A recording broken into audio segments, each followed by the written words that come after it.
Which period is referred to as the period of population explosion in India?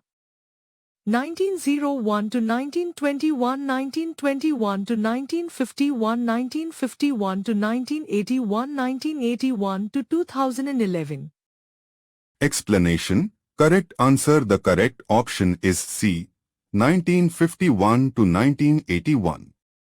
Key point. The period from 1951 to 1981 is often referred to as the period of population explosion in India.